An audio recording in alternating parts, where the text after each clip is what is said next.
There was also a lot of clamor at the start of the series to get in Anshul Kamboj, but I'm certain now all that clamor would have shut because, fortunately or unfortunately, he does not look the part. You can bowl at 120, 125 or 130. There's no problem with it, but you need to do something with that. You have to swing the ball, or you can spin it voraciously. You have to do something with that ball, right? Bhuvneshwar Kumar उस speed से bowling कर लेता, मतलब आपको पास एक experience bowler मिल जाता.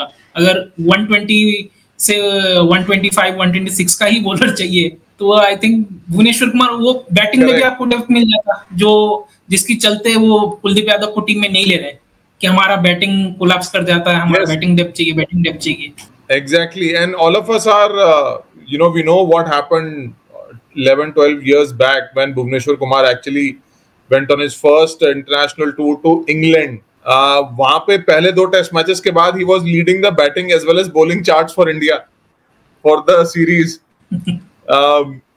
So yes, any decent swing bowler if you have, मतलब अगर देखिए अगर दीपक चाहर भी होते तो वो भी कुछ कर सकते थे, वो थोड़ा swing friendly आपके पास. It's just unfortunate that yes, Arshdeep is not playing, Akash is not playing. Deepak Chahar तो सर टूटा फूटा बॉलर है, वो मुश्किल से एक फुल आईपीएल सीजन खेल रहा है, वो मिरेकल है. बट हाँ, आई एग्री कि हमने स्क्वाड सही सिलेक्ट नहीं किया, और आई थिंक अर्शदीप को भी बहुत पहले आई थिंक चांस दे सकते थे इंस्टेड ऑफ प्रसिद्ध कृष्णा. एक अलग तरीके का डायमेंशन हमें मिल जाता left arm pacer. Exactly, you see the history of Indian fast bowlers doing well in England. Yes, Jasprit Bumrah has taken maximum number of wickets in England. Yes, that's okay. But the kind of bowlers who've been successful in England, you've seen Bhuvneshwar Kumar, you've seen Mohammad Shami in the 2018 series for sure. Even Hardik Pandya had that wonderful couple of test matches on that tour of 2018. Praveen Kumar did really well in 2011, 2012, that tour that Rahul Dravid scored a lot of runs in. Bhuvneshwar Kumar we've talked about. So people with essentially skills of swinging the ball, ये चीज होना बहुत जरूरी है England में.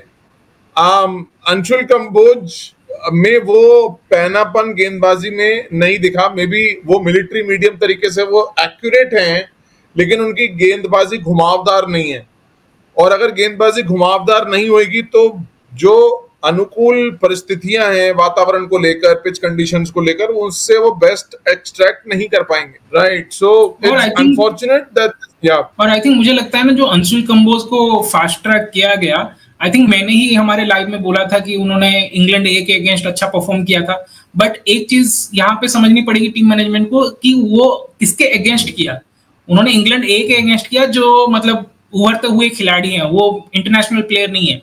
तो international level में जब आपकी आती है, आपको डेब्यू करने का मौका मिलता है, उस टाइम तक क्या आपकी वो स्किल सेट उस लेवल तक पहुंची है, वो आई थिंक अभी उनको नेक्स्ट टाइम ध्यान में रखना पड़ेगा, जिसको भी ये डेब्यू का दे रहे हैं. तो ये चीज तो फिर से प्रॉपरली चेक करनी होगी.